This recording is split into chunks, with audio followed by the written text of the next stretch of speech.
From the beginning, he was the most unlikely of rock stars.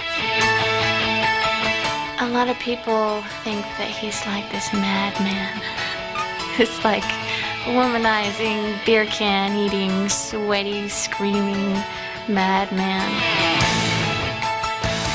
It was just all really wild and freaky, this big fat guy with this big voice. My immediate impression was, who the hell would ever touch this?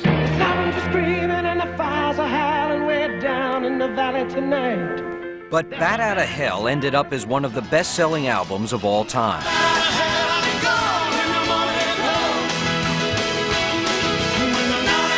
When he told me how many albums he sold, finally I was like, wow.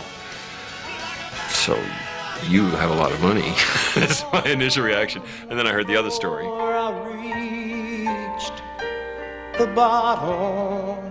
The other story was what happened to Meat Loaf after he became a star and had a nervous breakdown. You name the symptoms, from bulimia to threats of suicide, it was all there. It was a horror movie. I was sitting in a corner, just crying, just in a corner. I wouldn't come out of it. They looked at me and said, he's nuts, he's gone, he's never going to do anything again. Meat was determined to prove everyone wrong, even if it meant having to rebuild his entire career from scratch. Ego-wise, it's worse than starting over. But when Meat made the sequel to Bat Out of Hell after more than 15 years, even friends thought it was a long shot. If someone had told me that it was going to be this big, successful record, I probably would have said, you're crazy. There's no way. Tonight on Behind the Music, Meat Loaf's turbulent ride from the heights of paradise to his own personal Rocky Horror. His trip into hell and back is proof that nice guys really can finish first. Never thought in a million years I'd have a #1 record.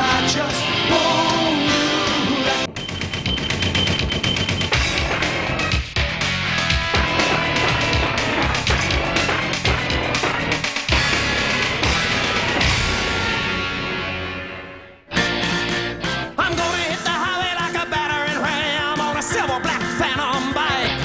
He was literally larger than life, a 300-pound sex symbol who never fit the rock and roll stereotype.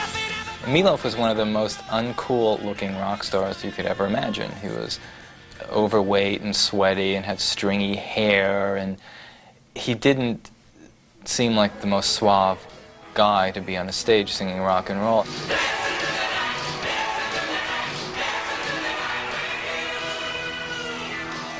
He really is kind of like the everyman guy, the kind of schlub guy that can, you know, get the gal and sing of all these torments and represent just about anybody, not the perfect little skinny rock star guy with the leather pants. Baby, we can talk all night, but that ain't getting us nowhere. With just one album, Meat changed the course of music history. More than 20 years since that first album was released in 1977, it's still riding the charts. It ended up selling 20, 30 million copies over 20 years, and it's now one of the 25 best-selling albums of all time. It's bigger than Sgt. Pepper. It's bigger than any Rolling Stones album, which gives you some sense of how many people connected to that music. But it was his live performances that took the world like a bat out of hell.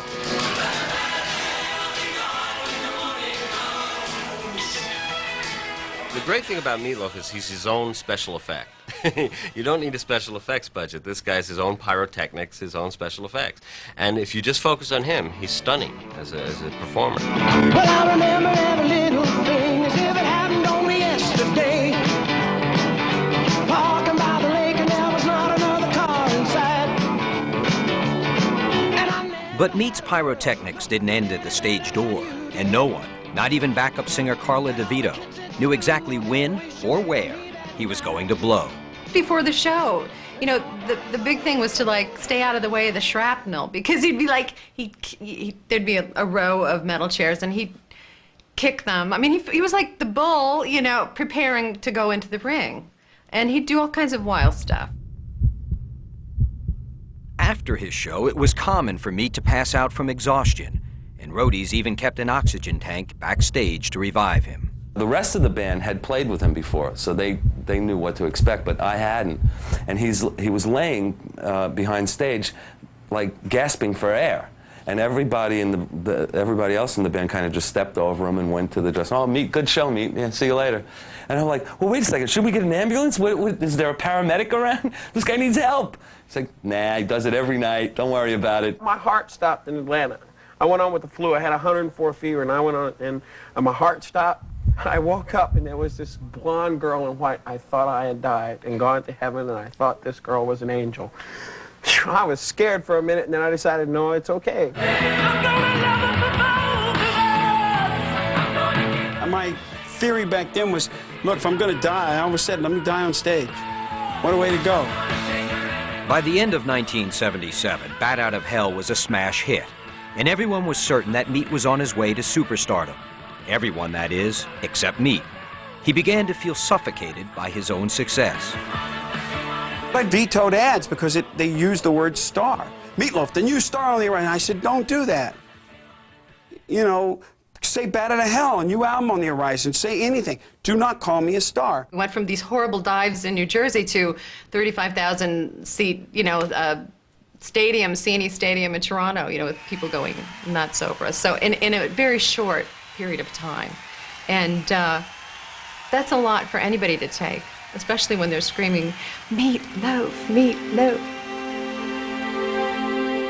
Even if he didn't want to be a star, Meat took the typical rock star path. He started drinking heavily and doing drugs. Drugs became an issue for me, and I hate for my kids to hear this, but it really did. And it's like, it's a real drag that it did, because it's like kind of destroyed things for me. Of course, Meat didn't see it that way at the time. He was just living up to his own image and living ever closer to the edge. When he played Philadelphia in March 1978, he started a mini riot. I drank a whole bottle of Jack Daniels before a concert that was live on the air in Philadelphia from the Tower Theater. Why? I mean, I was crazy. I was nuts. My band called that the Battle of Philadelphia. I was throwing mic stands into the audience and breaking guitars and throwing mic stands at the band, and the audience, they tell me, was going like this, yeah! My God! Yeah! It's like, and I was like in another space and time, man. It was like real bizarre. Disaster was probably inevitable. But later that month, when the band sat down in a Washington, D.C. hotel room to watch their Bat Out of Hell music video on TV, no one would have guessed that evening was the beginning of the end. And then all of a sudden the vocal came in and it started out, the sirens are screaming and the fires are way down in the valley tonight. The sirens are screaming and the fires are howling way down in the valley tonight. And the tape was stretching and slowing down. And I'm going, oh no. This is when I really lost it, right here. There's a man in the shadows with a gun in his eye and a blade shining no so bright. I didn't say a word to anybody. I remember doing this, getting up out of that room, getting on the elevator, walking out of the front of the hotel. And that's the last thing that I remember until 4 days later. I woke up in a hotel in Toronto, Ontario. I lost 4 days of my life, and nobody knew where I was. That night started a downward spiral. Within 2 years, Meat went from rock star to rock casualty. He was broke, without a record deal, and on the verge of taking his own life. A lot of people said, oh, he took too many drugs. He didn't take too many drugs. A lot of people say, well, success went to his head. Success is a difficult thing to deal with, particularly that much success in that short a period of time. Coming up on Behind the Music, Meat hits bottom and loses everything. He almost, killed the goose that laid the golden egg. And I think he just pushed himself beyond his physical and mental limits. And just ahead, Meat Loaf opens up about a very weighty subject. I mean, I got a first grade picture. I look like the teacher. I mean, it's like I was a giant to these kids.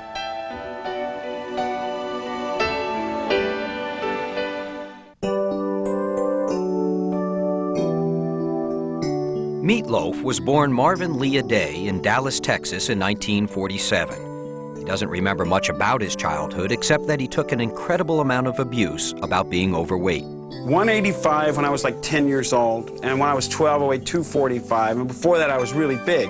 He was tortured by his schoolyard kids. These boys locked him in a box in the schoolyard, you know, where you put all the basketballs in at the end of the day and you put a padlock on, and he was, you know, 7 years old. And they all captured him and put him in this box and locked it. And his mother, he never came home, and his mother had to call the police. And it was just because of his size. His size was also why his dad started calling him Meat when he was 2. The loaf was added by kids in school a few years later. By the time Meat was in high school, his size and athletic ability made him a football star. But his success on the field was overshadowed by problems at home, particularly his father's growing problem with alcohol. He would do things like, I'd be playing football in high school and he'd show up drunk at the game, start screaming at the coach, which was like mortifying. Meat was much closer to his mother and was devastated when she died of breast cancer when he was 19. But as tragic as that was, it was what happened the day after her funeral that had the biggest impact on Meat's life. Meat was hanging out with his friend Billy in the family living room when his father came home. He comes in and he's been drinking, and Billy gets up and says, I better leave. And I said, yeah, and I just screamed, you know, I'm not talking to you, just leave me alone. And I go in my bedroom and I shut the door, and he kicks the door in, and he's got a butcher knife, and he's coming straight, he didn't say anything. He's coming straight at me, and I roll, and he plants the butcher knife right in the middle of the bed. And at that point, I don't remember getting out of the bedroom, but I remember taking him out of the bedroom. And I remember really going at him because you're fighting for your life at that point. And it was either me or him. I fought my way out of that house.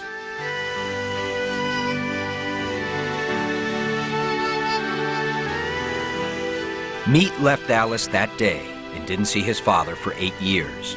He hopped on a plane to Los Angeles, where even on the wild and woolly Sunset Strip, he had a tough time fitting in.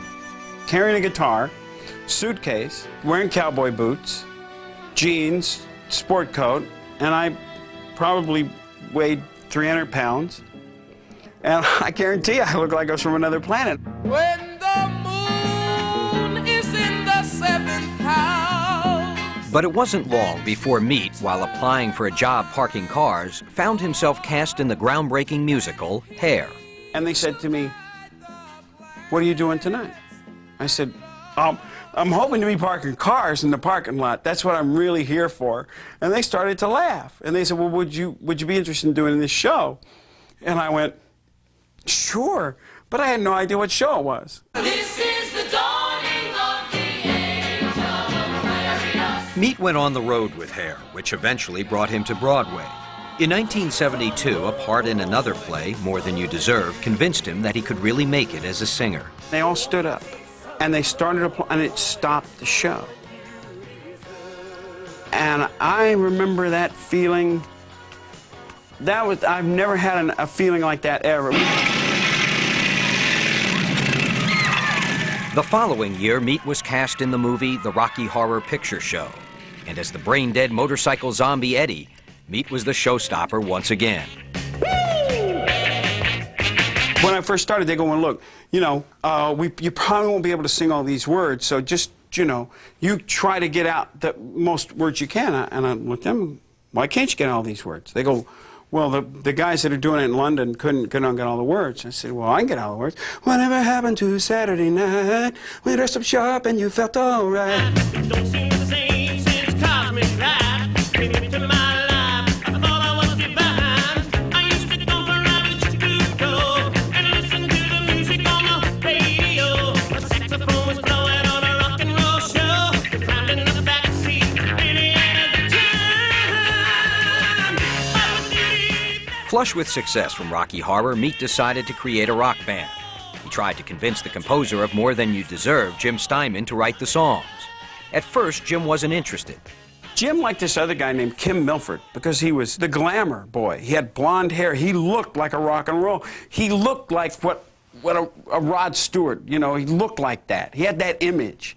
And he could sing, but he wasn't me. And he eventually I just pressured the hell out of him. Meat and Jim started playing together at small clubs around New York. At first, no one knew what to make of them. I probably weighed 320 pounds. I wore a tuxedo, stood on stage with a red scarf. Jimmy's over here in black leather, wearing black leather gloves, trying to play piano.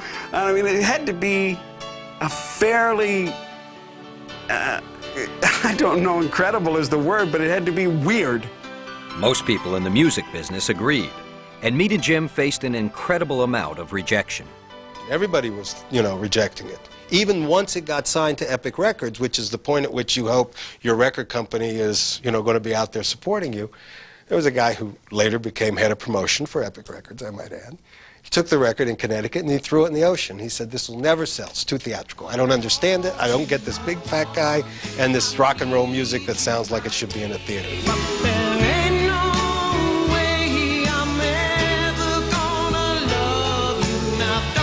Record companies weren't their only problem.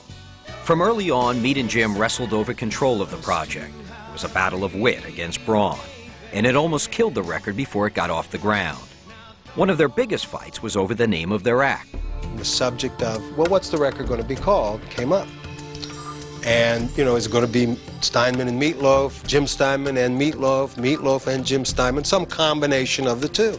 And ultimately it became Meatloaf, you know, at the, I think, insistence and request of the record company that wanted an image to sell. And Jim ended up with songs by Jim Steinman on the bottom, which, you know, never quite probably healed. Jimmy got upset over that. I mean, he really got upset. And I tried to include Jim on everything, and I couldn't. Because as far as I was concerned, it was me and Jim, and that's what it was. How do I describe my style in here? Good, Jimmy. Get right in there. Jim may not have gotten the recognition he wanted, but he stayed because he knew Meat could sing his songs like no one else. It's amazing on an intuitive level. I mean, the fact that he understands these songs. We have such different backgrounds, he and I, such different lifestyles. We're totally different people, completely. And yet he understands these things totally. And I think I understand him totally as a performer. Down in the valley tonight. In October of 1977, Meat and Jim released Bat Out of Hell and set out to conquer the world. One of the first stops was at the CBS Records convention in New Orleans. It turned out to be one of those nights when the stars lined up just right, and all Meat's wishes came true. And I remember seeing 3 tables in, Billy Joel standing straight up, and when Bat Out of Hell started, he climbed right in the center of the table. And all these people, all these artists, CBS artists, you could look around the room, they were all standing up. And they were standing on chairs, and everybody was standing on chairs. And so we did Bat Out of Hell, and the place was crazy.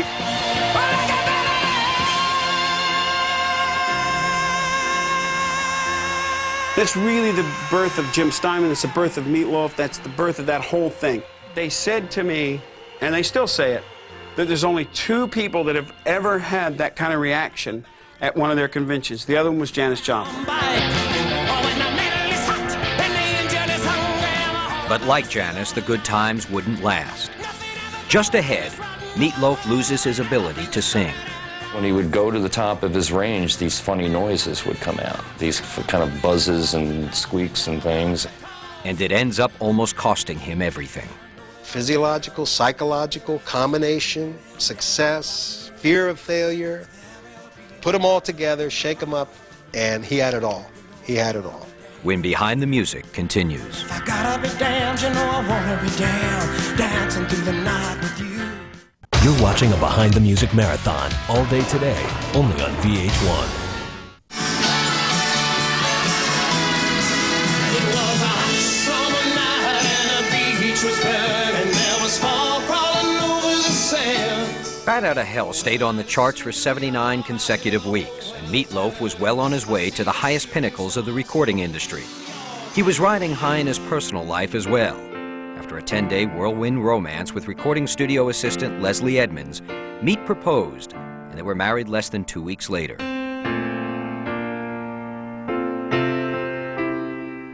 We went over to a window. We were looking out the window at these enormous snowflakes the size of baseballs, and he said to me, he asked me to marry him. And I said, well, this is really soon. No, I told her if she wouldn't marry me, I was going to rip my heart out. It was very graphic, too. I'm going to rip my heart out and it'll like bleeding, pumping into the white snow. And she taught me everything I'll ever know about the mystery and the muscle of love. He was an unlikely prince on a white horse, you know. He was a big fella and he had a funny name, and when he worked on stage he was, you know, really sweaty, and when I called my mother and told her that I was going to marry him, she went, "That big sweaty guy on TV?" And I said, "Yeah." I've got a taste of paradise. I'm never gonna let it slip away. In the winter of 1979, Meat Loaf went back into the studio to record the follow-up album to Bat Out of Hell. But as many have found out before him, it's not easy to capture lightning twice. Between their own expectations and the record companies, there was a lot of pressure on Meat and Jim right from the beginning. They're looking for me to do Bat Out of Hell again. That's what they're looking for. And they've got Jimmy in this corner thinking that he's doing the right thing. So he writes a song that's supposed to be like another Bat Out of Hell. He writes a song that's supposed to be like another Paradise by the Dashboard Light. Meat and Jim fought constantly over control. Jim wanted to use the same studio musicians they used on Bat Out of Hell, while Meat insisted on using their road band for the new album. Those involved said the atmosphere in the studio was positively venomous. Meat wanted the band, but he knew that he couldn't do it without Jim. I mean, that would be insane. And then it became insane. They start recording the tracks. Meat tries to sing the songs. Wasn't happening. And it wasn't just not happening a little bit. It was not happening in a very scary way. It was not happening like, was that the same person that just was 11 months on the road with us? Was that the same person that recorded Bat Out of Hell? It was a frightening thing. The moment Meat opened his mouth, Bat Out of Hell producer Todd Rundgren knew something was very, very wrong. There were notes that he couldn't hit or couldn't hit with the same strength or tone any longer. And this was like freaking Meat Loaf out completely. You know, he thought, this is more serious than just, you know, not being able to hit the notes during the take in the studio. He thought he was, you know, suffering some lifelong damage here. I paralyzed the vocal cord.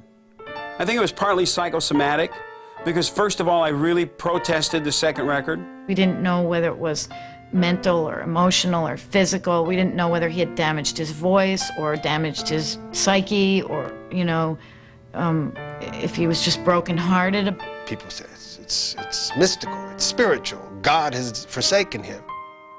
After 6 months of trying to sing, Meat finally cracked under the pressure and quit. Jim Steinman completed the record, which he called Bad for Good, on his own. He did all the singing himself, and it bombed. Jim was not going to let the album die. He was going to make it a Jim Steinman album before he'd let it die. And I imagine Meat Loaf must have taken some umbrage to that. You know, like, Jim, why don't you, you know, readjust and accommodate to me rather than, you know, being such a fascist about the whole thing. Meat did feel betrayed by Jim, but he also felt betrayed by his own heart. He was desperate and willing to do just about anything to heal his wounded voice. We went to, you know, voice guys who looked at his throat and tried to see if it was that, or psychiatrists, hypnotists, you know, all kinds of different people in California. Everywhere we went. It was as close to a nervous breakdown as you want to call it. I mean, he was looking for help anywhere he could get it. I was sitting in a corner, just crying, just in a corner. I wouldn't come out of it. Finally, one night, he got way too close to the edge. I got a call one night that Meat was threatening to jump off the roof of a building.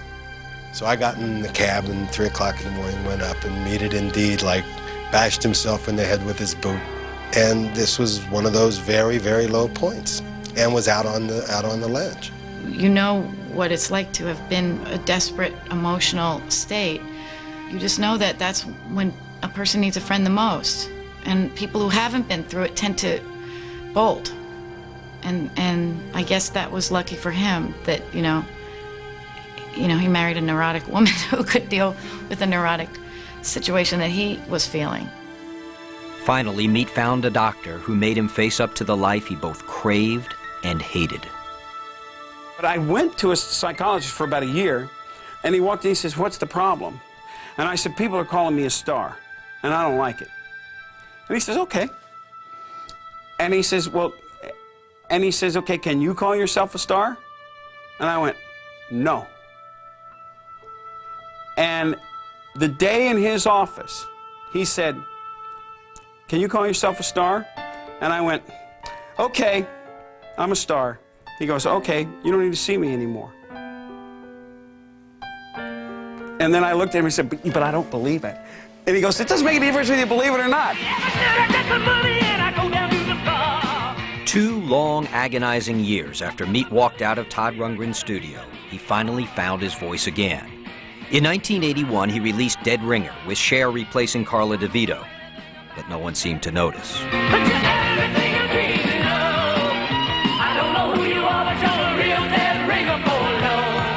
By the time he put out a second album, it was 1981, the music scene had changed dramatically, and we were suddenly in the new wave era, and everything that Meat Loaf stood for in that style, kind of an old school, big, inflated rock style, suddenly seemed very quaint, very old-fashioned, and just out of touch with the times. Dead Ringer dropped off the charts after 11 weeks, and Meat once again found himself in freefall. But he went into a huge tailspin. He just was probably, oh, what have we wrought here? 2 years ago, I was riding high. I was in Paris, France. I was in Australia, and everybody knew me, and they loved me. What's going on? It wasn't only the fans who turned their backs on Meat Loaf. After the disappointment of Dead Ringer, his record and management companies went from allies to adversaries. Lawyers started circling around Meat like sharks, and he was hit with lawsuits amounting to tens of millions of dollars. We were like deadbeats. We were bums.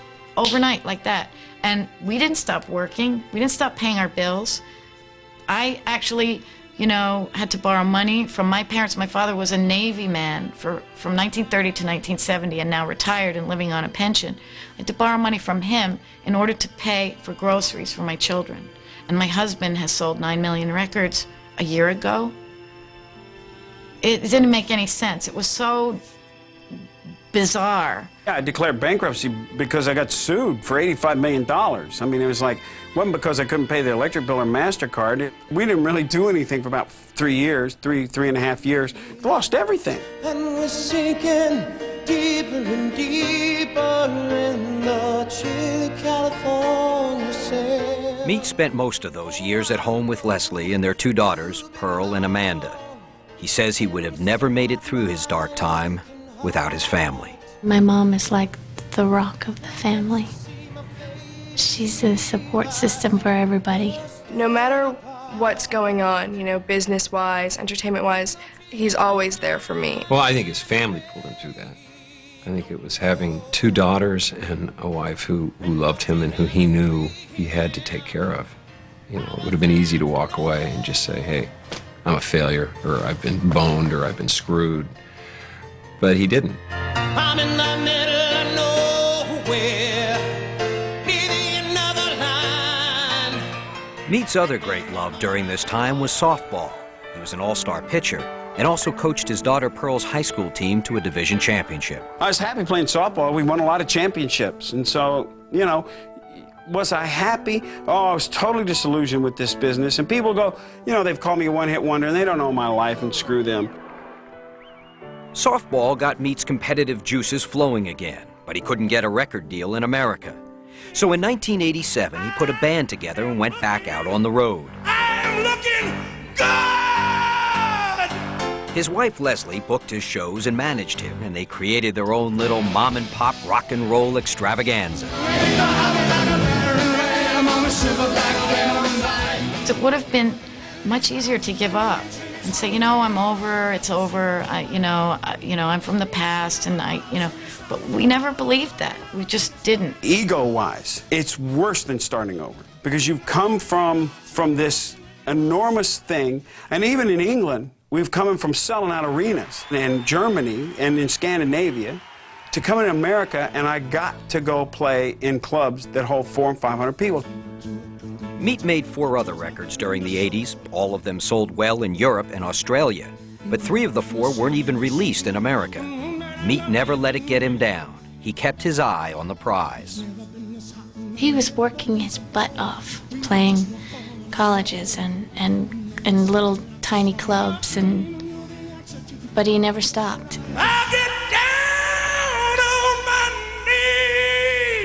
And little by little, an amazing thing began to happen. Fueled by word of mouth about Meat's live performances, Bat Outta Hell started selling big numbers again. Over 8 million copies between 1987 and 1993 alone. I said, hey, this is it. This is the game I'm playing. Let's play it. And let's play it for everything you got. And so we did. And I'm telling you what, I think that period of time was the most fun that I've ever had in the music business. Because we were really good. Just ahead on Behind the Music, 15 years after Bat Outta Hell, Meat Loaf proves he is no one-hit wonder. It was one of those mind-boggling moments when you look at the charts, and it's the last album you would have expected to see at a time when the big bands were Nirvana and Pearl Jam. And later on, are you ready for Bat Outta Hell 3? They've joked around with like the silly titles, which is just a beginning. Bat 2000, Elastic Bat.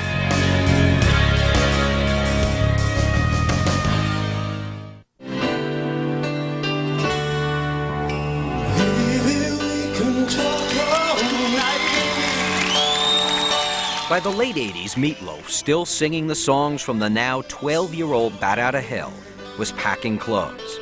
He began to believe the timing was right for what would be one of the greatest comeback stories in the history of rock and roll.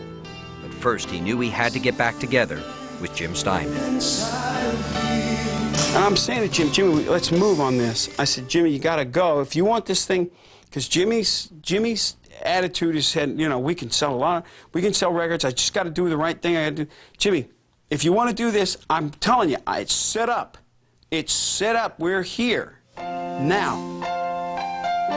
Jim agreed, but it would take him more than 3 years to finish the songs that would become Bat Outta Hell 2.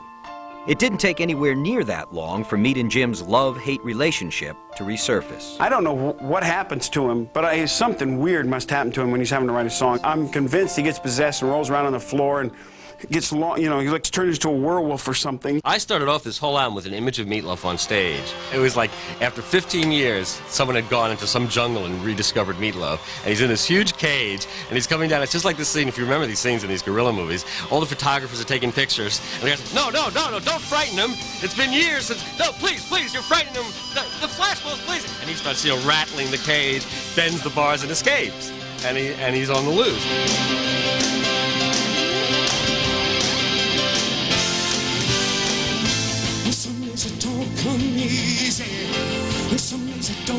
By 1993, more than 15 years since their last album together, Meat and Jim were ready to take on the world again. And they took it on with a familiar name. Why Bat Outta Hell 2? I mean, why basically something that says, okay, I'm going to continue on with the first one. Why not just a fresh approach? Why we called it Bat Outta Hell 2 is because it was a reuniting of the two people that did Bat Outta Hell. That's why, Jim Steinman and myself, and that's why we called it Bat Outta Hell 2, for no other reason. And Back into Hell is because Jimmy's joke about my nervous breakdown.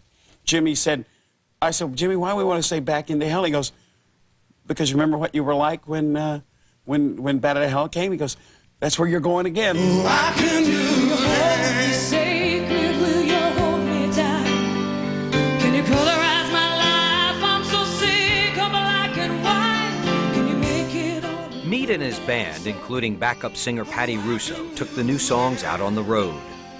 I think we were up in Poughkeepsie and doing these small gigs here and there.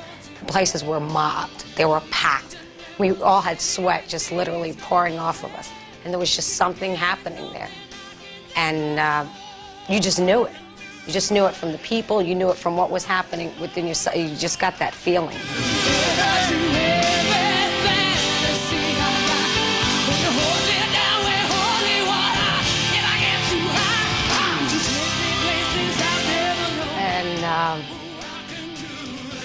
It's an amazing to go through something like that and to feel that, oh my God, there's something here that's it's gonna explode. That was pretty wild. Still, few friends, let alone critics, believed that Meat could make it back to the top. Never in a million years. If someone had told me that it was going to be this big, successful record, I probably would have said, "You're crazy. There's no way. No possible way. It's just it's been too long. The timing's not right. Who cares about that kind of music anymore? The kids, it's about rap, hip hop, and dance music, and techno, and acid, and house, and everything else that is not what Meat is." When Bat 2 came out, basically history repeated itself. Once again, the critics were pretty dismissive, didn't take it seriously, didn't think anyone would really care, and it became this massive hit against all expectations and with a lot of critical scorn. In October 1993, thanks to Meat's first #1 song, "I'd Do Anything for Love," Bat 2 became the #1 record in the country and stayed there for 6 weeks.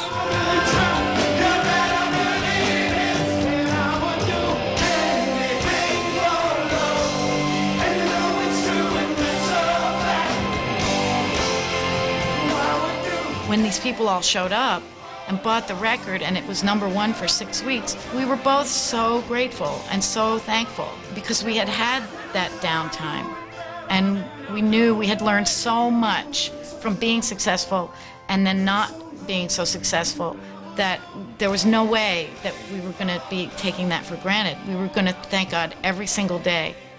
It was important to Meat that his audiences knew just how grateful he was. And at every concert, he made a point of expressing his gratitude for this second chance in life. I possibly can convey, I say to all of you, for the last 16 years, but especially for the last 11 months, thank you very, very much. Thank you. I think people just, you always root for the underdog, and here's, so immediately, he wins your heart over on that because we know what's happened to his life. Here was a guy who went from the pinnacle of fame to playing bars to not having a record contract. And for him to suddenly make a comeback was heartening to a lot of people. It was sort of like a Rocky success story for rock and roll. Heaven can wait, and all I got is time until the end of time. Meat's amazing comeback culminated in February of 1994, when he learned he had won the Grammy Award for the Best Solo Rock Performance. After years of being treated badly by critics and music insiders, it was Meat Loaf's ultimate vindication.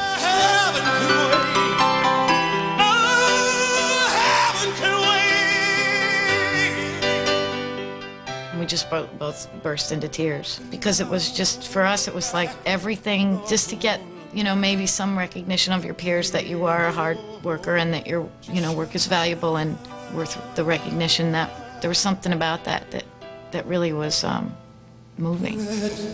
The altar shine.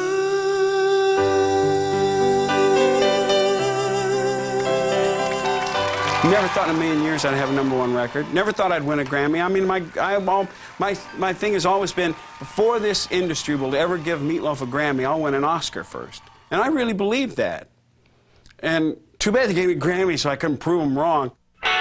Coming up next on Behind the Music, the skinny on Meat Loaf. I want to be as thin. I'll never be thin. But I think I want to be as thin as I possibly can and be called Meat Loaf. Little thing as if it happened only yesterday.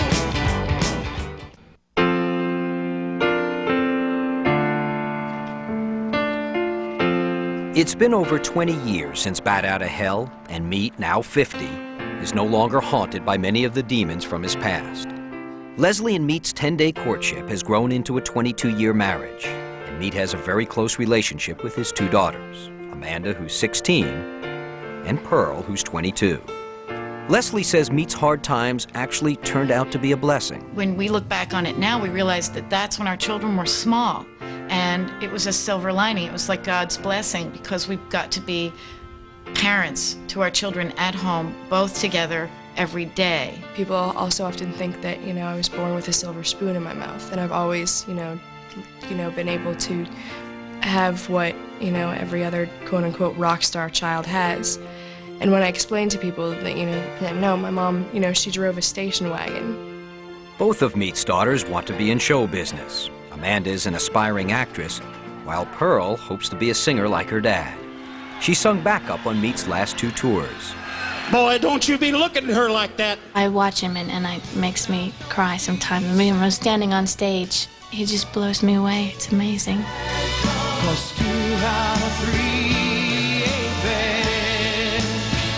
Will there be a Bat Out of Hell 3?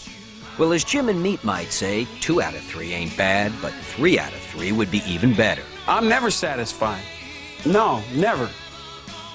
I can't. You can't be. And they're talking about Bat Out of Hell 3, and I say, great. If there's a Bat Out of Hell 3, there's a Bat Out of Hell 3. They've joked around with like the silly titles, which is just a beginning. It's kind of like tossing it out and, making fun of it, but, if they're doing that. But before Bat 3, Meat and Jim are working on their first ever greatest hits album, hopefully with 3 new songs by Jim Steinman. But Meat's not sitting around waiting for new material. Since his big comeback, Meat has also been working regularly as an actor in both movies and TV. Pearl back yet? No. I need them damn Sunday throwaways. I've kind of branched out and I've gone back to where I started. I don't really think of myself as a musician. I've always thought of myself as an actor. Right as rain. But even if Meat's still playing the heavy on screen, he's changed his ways in real life.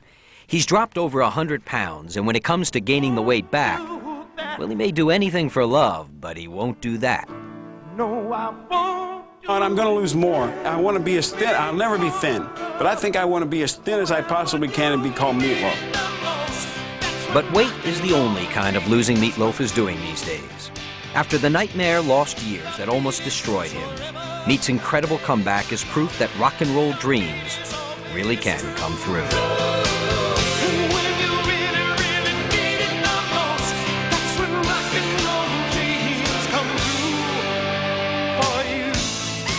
Everything that has happened, I couldn't change it. It has been what is supposed to have been. For that, I'm fortunate, and for that, I'm unfortunate. But the good outweighs the bad. The good outweighs the bad a lot. There's always something magic. There's always something magic. There's always something new. And when you really, really need it the most, that's when rock and roll dreams come true. The beat is yours forever. The beat is yours forever. The beat is always true. It's Viewers Vote Week, and you're watching a marathon of your favorite Behind the Music episodes. Get the stories behind Meatloaf, Ozzy Osbourne, David Cassidy, MC Hammer, Studio 54, and more. It's not always pretty, but it's never dull. Your favorite Behind the Musics keep coming all day and all night as VH1 Viewers Vote concludes.